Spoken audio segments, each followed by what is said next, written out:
ambassadors please take a seat in our couch as we begin a quick panel.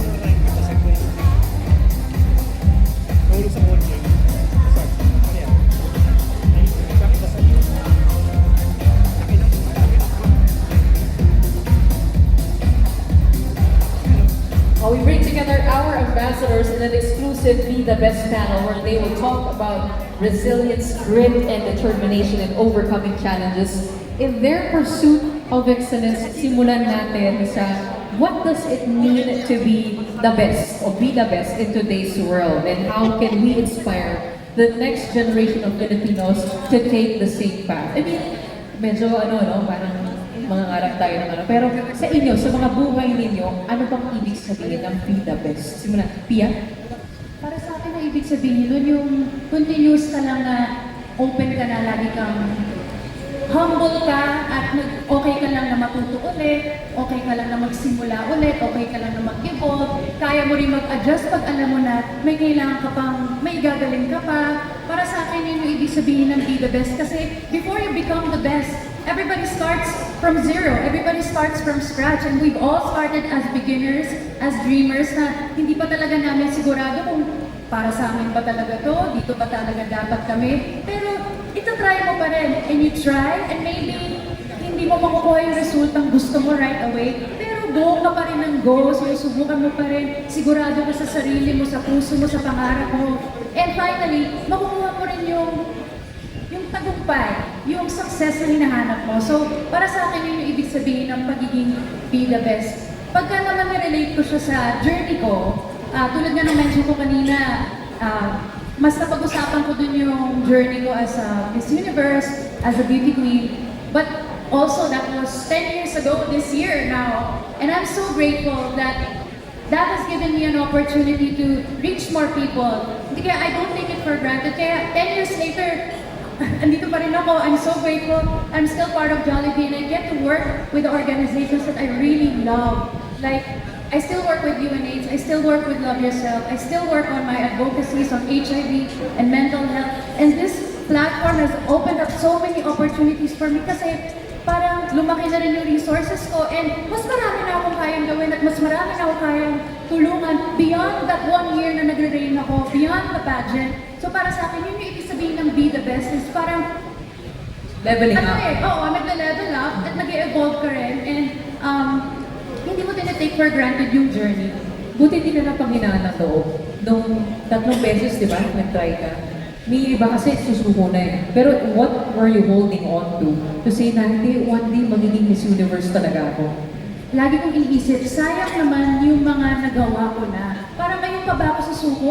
Paano yung isang buong taon? Or yung years na nilaan ko na dito, na nag-invest na ako ng time, ng pagod, ng attention ko dito. Parang, para sa akin kasi, actually, honestly, I don't think that there's really only one winner in a competition or in a pageant. Like, okay, may winner, pero 1 year lang naman din siya magiging winner and after that, kailangan niya i-figure out anong gagawin niya after the crown. So to me, wala naman talagang talo. So para sa akin, well, bakit hindi try ulit? Nandito na ako napag-aralan ko na lahat to, ngayon pa ba ako susuko? Diba? At kung matalo man ako, ibig bang sabihin nun, uwi talaga akong wala? Hindi ang dami kong natutunan. Ang dami kong pwedeng i-apply pa sa mga iba't ibang pwede ko pang gawin. Like tulad ngayon, fashion na, medyo nag-change ako ng direction ng konti. And okay ako na mag-start again, okay ako na maging baguhan ulit, kumbaga. At ina-apply ko lahat ng mga natutunan ko through the years. So, para sa akin, walang nasasayang, walang talo. And it takes a lot of humility to do what you've done. Parang kahapon lang actually ko nanalo sa memory namin. High energy ako. Na-hype ako sa kanila nung pinapakinggan ko sila. Doc Reyna, kayo naman. What does it mean for you to be the best in today's world? I mean, in the field of science in particular. When you entered it, what were the challenges for you and what does it be the best? What does it mean? Okay, wala na yung mga tanong natin today. Yeah, for science, for Filipino scientists, madaming challenges. Narinig natin sa athletes, no? In a way, ganun din sa ating mga scientists, sa ating mga pinakamatatalino na mga kabataan. I remember when I was in high school, I competed for the may tinatawag na Philippine Physics Olympiad. It's the national Olympiad for pinakamagagaling sa physics sa buong Pilipinas. And then I competed there sa regionals, parang sa athletics, sa regionals. And then nakapasok ako to the nationals. And then sa nationals, I actually placed third. And then pag naka-place ka, you will be part of the team that will be trained for the International Physics Olympiad, which is held every year. Nililipat-lipat siya sa iba-ibang bansa. So we trained for the whole summer, yung mga ka-team ko. We were working on the hardest physics problems, both theoretical and Puro math ba yan? This is high school. So ngayon, grade 11 and 12. At the time, yung fourth year high school. Ako third year high school. Kalaban ko mga fourth year high school. And then, and then the time came na we will be sent, but nawalan ng budget. So all that hard work, and you were looking forward to competing and meeting your peers from around the world, but the budget fell through, so we were told sadly na we will not be able to go. But as Pia said, wala namang sayang. So all that hard work, all that things we learned, the challenges we overcame, helped us and helped me become the scientist I am today. But when I was given the opportunity to also help the new teams, I actually helped fundraise for the Philippine Physics Olympiad team to compete abroad. And then, now we're still working on making that sustainable way for supporting our Kasi alam niyo yung problema. our scientists, our athletes, young scientists for different fields, and hopefully with the help of different sectors of our society, we will be able to support them and make them our ambassadors for international science. Keep going. Keep going. Keep going lang sa mga bata. Keep supporting the young ones. Kayo naman po, sir, sa inyong field, ano ang ibig sabihin ng Be The Best? Hi, I'm Javis Coutin. I'm the General Manager for the National Esports Team, CBOL. So for us, when we say Be The Best, it's understanding na lahat ng hirap is present and lahat ng challenges nandyan lang siya. Pero you keep on doing your best and you make sure that you are always the first in line for the field that you choose. So in terms of, let's say, yung challenges ng esports team namin, kahit anong mangyari, I know with esports athletes and even the conventional athletes na nandito, actually everybody here also understands that in their chosen field, there are challenges always present. And the only way for you to be the best is to push through out of all of those and make sure that your name is first on the list every time when somebody speaks about your chosen field. So we're very lucky that in the Philippines, we are very talented in esports also, and that our great Filipino athletes have continually showed the world that when it comes to esports, you always remember the Philippines first, and that's what's Be The Best for us. Ay mararating ang ML, paglalaro ng ML, di ba? It's also fighting against the stigma of esports, but it is, we are champions in that field. Sir Quicks, kayo naman po, alam mong Be The Best para sa inyo. For me, sa industriya kasi namin, medyo uncharted territory siya na ang toy design. Wala naman kaming mga maestro or older artists to look up at na pwede mong gawing gauge kung gaano kang ka-successful. So, bago pa kami lahat, parang ganyan. But for me, I think when you wake up in the morning and you can confidently say na I'm living in my best version, or kung may multiple timelines or multiverse, ito yung pinaka-happy ako. Kala ko beautiful with a heart. Kusundan ko na. Sa dami ng paths na kinuha ko through my life, nung high school ako, may nakita ko toy sa mall na for the first time in my life, nagulat ako na hindi siya yung commercial na nakikita natin sa big toy stores. It was made by an artist named Michael Lau, taga Hong Kong. Tapos, namulat yung mata ko na, uy, pwede pa lang gumawa ng isang artist ng sarili niyang toy. So I've been dreaming all that since then, na I wanted to do my own. 5 years old pa lang ako, nagdodrawing na ako.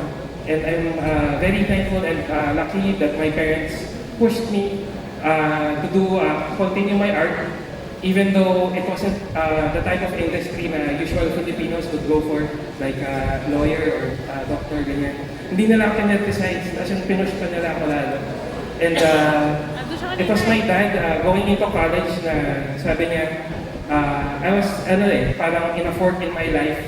If I were supposed to take fine arts or stay in my school, which we share in the same school by the way, sabi niya, take business and then make a business out of your art.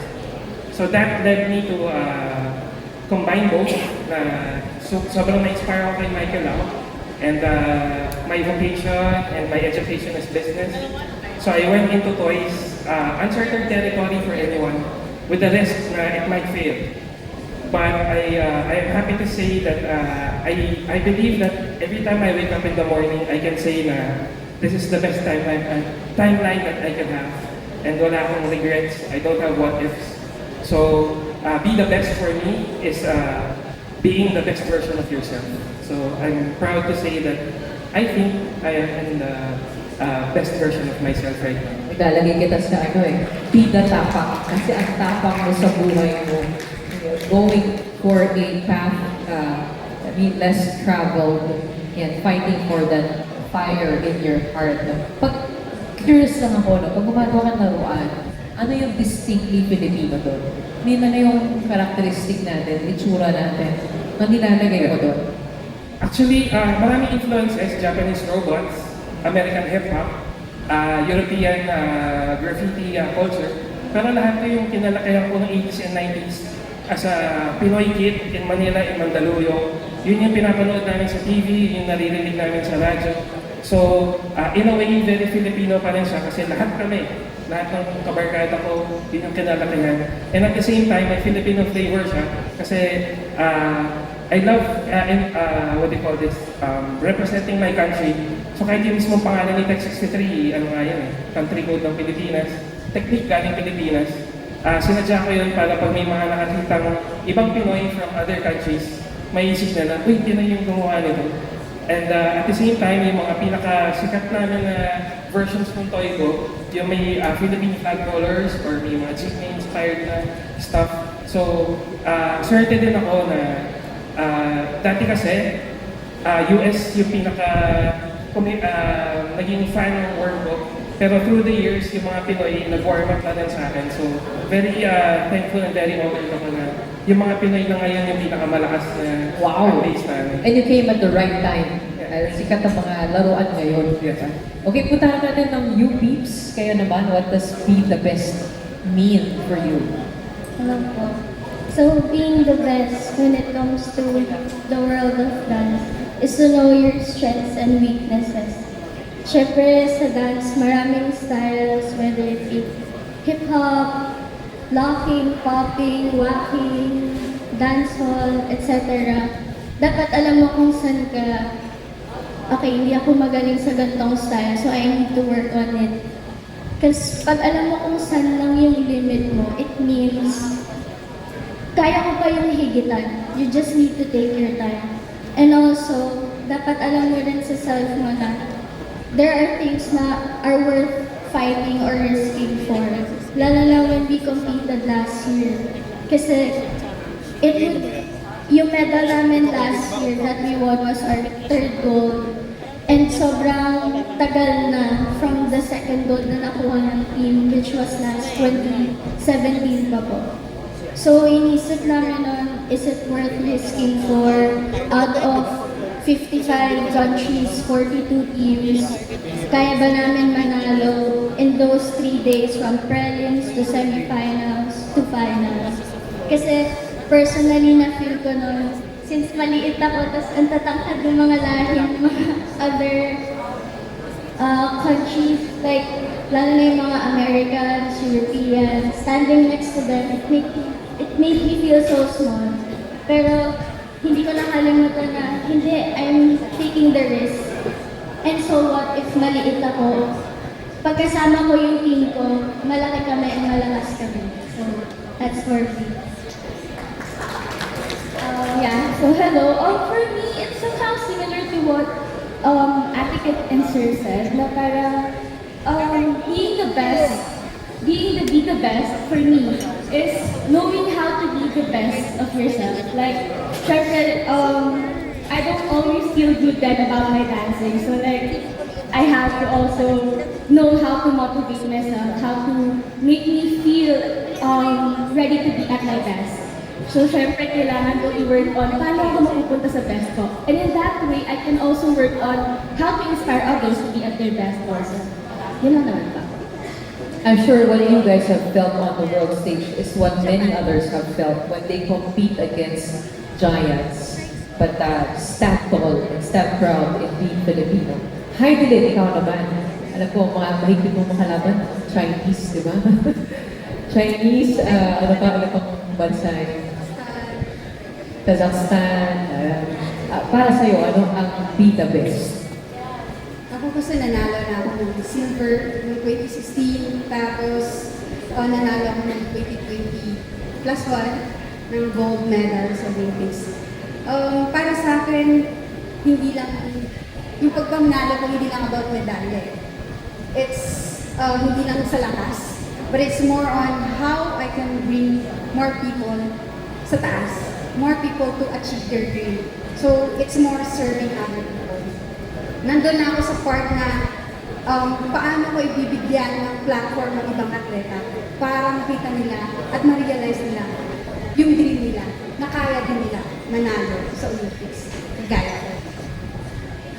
Walang doubt talaga. Kaya natin. Noong 2021, hindi ka nag-doubt talaga. Hindi. Buo loob. Buo ang loob. Kasi ang dami ng pinagdaanan. Yes, 20 years, 19 years ako sa weightlifting.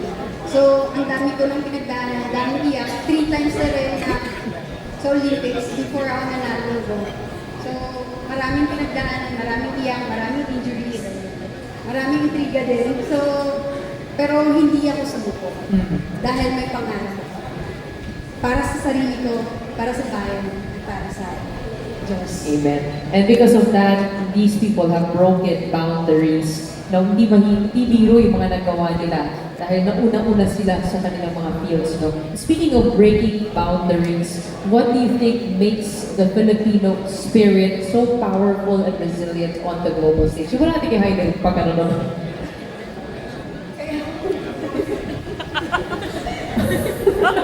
Bigla ko ba? Ito na ang second challenge mo. Bawal ka mawalan ng loob. Sa tingin ko yung ang Pilipino kasi yung breed nila, yun ang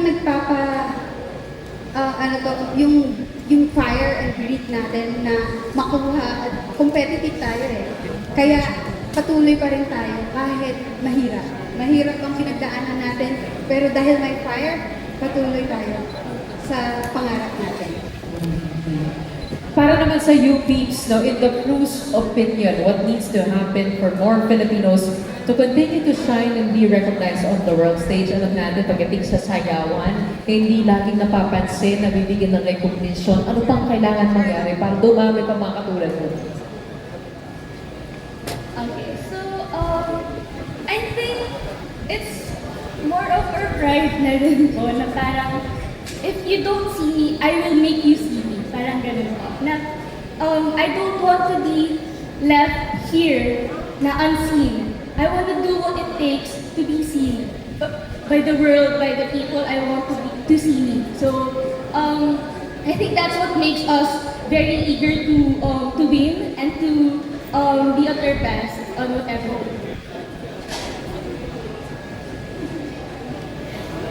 Siguro sa dance scene, which is true, hindi nga po nare-recognize.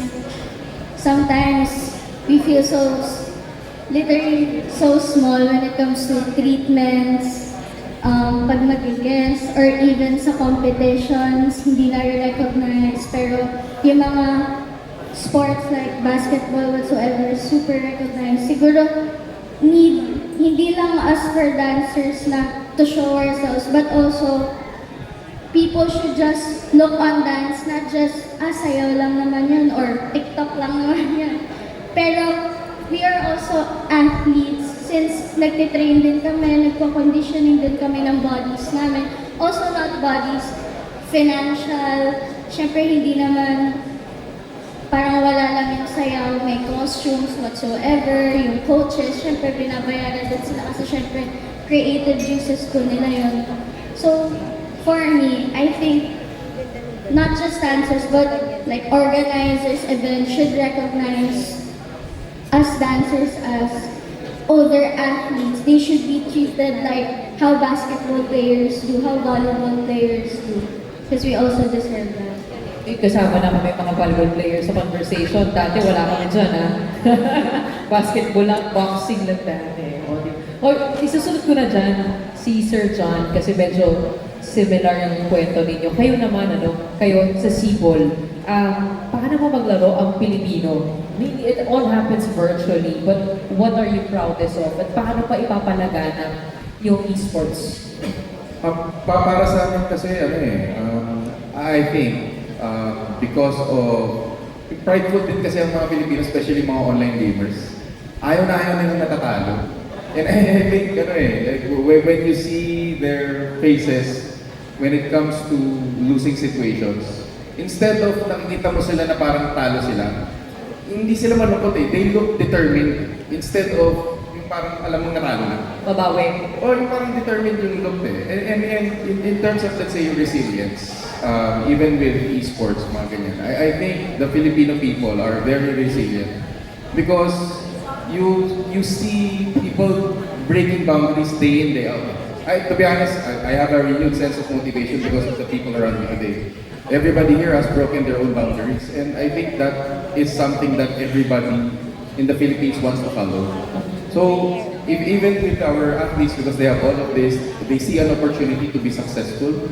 And especially mga kids young, they're very driven and all that. And I think it's also a way for them to feel that they have a goal at a very young age. And some of them are actually supporting their families right now. And I think that's a really good thing for them to aspire to. So, yun lang. Malaki ang kinikita dyan sa esports. At malaki rin ang pot money kapag nanalo ka. We're actually going for a lot of gold medals. We've broken history with esports. So hopefully in the next Asian Games and hopefully in the Olympics, when we have esports, we can bring home another gold medal like I did over there through esports also. So we're very excited. It's also in the UAE now. Yes. Also breaking boundaries there. Okay, let's go to Quicks. I know you have a collaboration with Jollibee. How did you blend your craft and vision with the brand's own to help create something unique? So we released Jolly Tech last year during ToyCon, and it's one of our best-selling Tech 63 so far. I think for Jollibee, a global brand, to give someone like me, an unknown artist, a platform for all the Filipinos out there in other countries to recognize that there's someone in the Philippines who makes toys. It's something new, but it's also groundbreaking in a way that it gives inspiration to other artists from around the world, not just even Filipinos. That you can be someone if you dedicate yourself to a craft and to an art form na hindi pa masyadong na-explore ng any other people. And for me, the quality of being Filipino that gives us a big advantage compared to other countries is that we speak English very well and we love the internet so much. I grew up in the 80s and I couldn't imagine how an artist could become big in this field kasi kung walang internet, di ba? You have a gallery, tapos makakasama ka na punta ka sa Jaryo or in the news. Ang hirap. But now that the internet is out here, social media is here, Instagram, Facebook, the entire world is your gallery and you can always show your work every day kung gusto mo pa eh. And as long as you have a dedicated fan base, it can grow to something like what we have now that we're enjoying because of the collaborations such as Jollibee that super it became groundbreaking for us since last year. Na ang daming Pinoy na nakaka-recognize sa atin. Filipinos can certainly break the internet. That's why also so many international stars come here and market their own stuff because they need us on the internet, right? So I think the toy is called Johnny Tech. Mamaya makikita po natin yung kanyang likha na collaboration with Jollibee. Now let's go to Dr. Reyna. You worked on incredibly complex theories and concepts. How do you stay motivated when tackling problems that take years to solve? Yes, it starts with believing that anything worthwhile takes time. And in any problem challenge worth tackling, it's not always a steady progress. So there are times talaga that you're thinking about the problem, but you're not making any progress for days, sometimes weeks, or you end up taking a path that turns out to be a dead end. But in science, as in many fields in life in general, I think that's part of the way to the solution. So you learn, you take what you can learn from that, and start again. And sometimes it just means you need to take a break. And sometimes it's the best thing to do. You take a break, you take a walk, do something creative. And science actually, that's part of the funnest thing about the job because not doing science is also working because your brain is still working on it subconsciously. And then when you come back refreshed and ready to start again with fresh ideas, come up with a new approach, and then you see that you will make progress again. And you do that just pounding the rock. It's my favorite coach of Coach Pop of the Spurs. You pound the rock every day. It doesn't seem like anything is happening, but one day you pound and it will. Basketball fan, love it, love it. Magpahinga, huwag kalimutang magpahinga. Good advice from Dr. Reyna. Baka pwede kang tumulong mag-solve ng EDSA rehabilitation. You should be hired. And speaking of pagpapahinga, may hindi nagpapahinga dito si Pia Words back, who we have seen from 2015 up until now. Parang walang nagbago. All throughout those years, it's been 10 years. Tama ba, no? This year. What inspires you to keep going beyond? I mean, I also relate this question with Heidelin. Na-reach nyo na kasi yung ultimate, yung pinnacle. How do you dream after that? That's a really good question because then it's, tama ka dun, ano nga bang gagawin mo na after? Like, especially with me, it took me 3 years and then that was all my focus. And then, yes, Miss Universe for 1 year. And then you pass on the crown and you're like, who am I after this? Ano gagawin ko na after nito? May bago na. Anong gagawin ko sa buhay ko? I always thought about getting the crown, but I never thought about the day where I have to give it up and then start over again. And honestly, that part is not easy. You really have to go back to the drawing board and then figure out how do I make use of this new platform that I have. Like, what do I make out of this? To me, I'm so grateful that I am able to continue doing what I love, but this time on a bigger scale. Like, with the advocacy work that I do, for example, I'm still very much active in it, and I'm glad I got to speak again because I actually forgot to mention that because of the experiences I've had, the connections and relationships that I've built over the years, I was able to put up a youth center in Taguig last March, using also some of the proceeds that we raised from selling my Miss Universe memorabilia during the last World AIDS Day Gala that we did last December.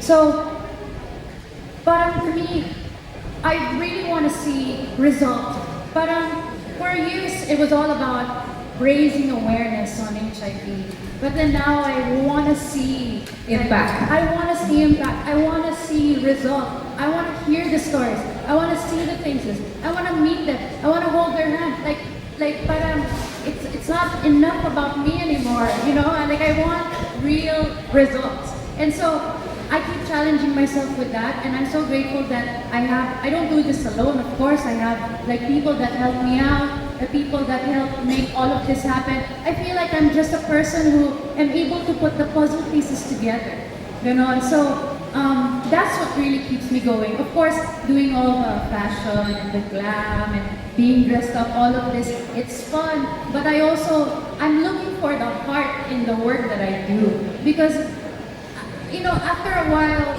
standing on stage and looking beautiful and answering a question, that's great, but then I just want something more deeper and meaningful. Tangible. Yes, tangible.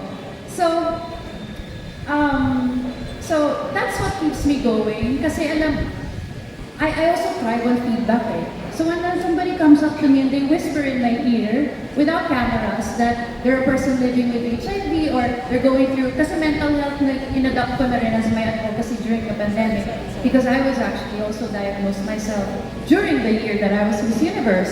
So, and then I started talking about it openly, and then I said, this is why I'm doing all of this. This is why all of this makes sense. Na I stand on stage, I keep working on my personal brand, I keep showing up. It's not just about my personal goals anymore. I want to help somebody reach their goals. If I can be a part of somebody else's success, then that means that I've done my job and I've paid it forward. And so that's what is really giving me a lot of energy right now. And so I hope that I get to continue doing that. That's what I've been saying from the beginning na my only wish is that I maintain this energy, and then that I'm able to, you know, give my 100% in everything that I do, and all the lives that I wish to touch and to improve, if I can. What is your advocacy with these kids? So my main advocacy to HIV and AIDS, and that's what I focused on in 2015. And then throughout the years, my mental health na rin, especially when I started speaking more openly about the struggles that I faced during the year I was Miss Universe, I was very good at hiding that. Yun yung naalala, di ba? Na I was going through a lot at that time. But it was also, success is also a very lonely feeling. You know, that feeling na achievement, when you're back in your room and you got the crown, the medal or the trophy, you're on your own again and you think, oh, like, okay, what do I do with this? How do I make this more impactful, and how do I make it not just about myself now? You know, so I'm very grateful that I get to do that still today with Jollibee, with all of you. Thank you so much. 10 years later, I'm so grateful that I still get to do my dream. It was years of rejection, and I think that's what's giving me, that's why I don't take it for granted, because I've heard no so many times, and it doesn't hurt anymore, you know? It doesn't, and also like, answering the question earlier, sorry, the resilience, ang ganda kasi ng training ground dito sa Pilipinas, honestly. Life will put you through a lot of struggles here in the Philippines. Kaya pag lumaban ka internationally, kaya mo na lahat. Kasi mas mahirap dito eh. Totoo. Mas mahirap dito. So pag napunta mo doon, marunong kang dumiskarte, marunong kang gumawa ng paraan. Kaya mo. Kaya I think yun yung edge ng mga Pilipinos. Dahil dyan, bida diskarte ka na rin. And that is why this campaign makes sense. We give back to the next generation. And I want to ask Ms. Dorothy, what does Jollibee hope to bring with this campaign? Why go this direction? What is Be the Best, Be the Pinoy all about? You know, Jollibee has always been more than just about food. It's also about spreading joy and really celebrating the Filipino. And as a proudly, Filipino brand with a global footprint, we see it as a role, a responsibility even, to really uplift the Filipino spirit and really, to help tell the stories that will inspire others. So with this campaign, we really hope to spark national pride, Filipino pride.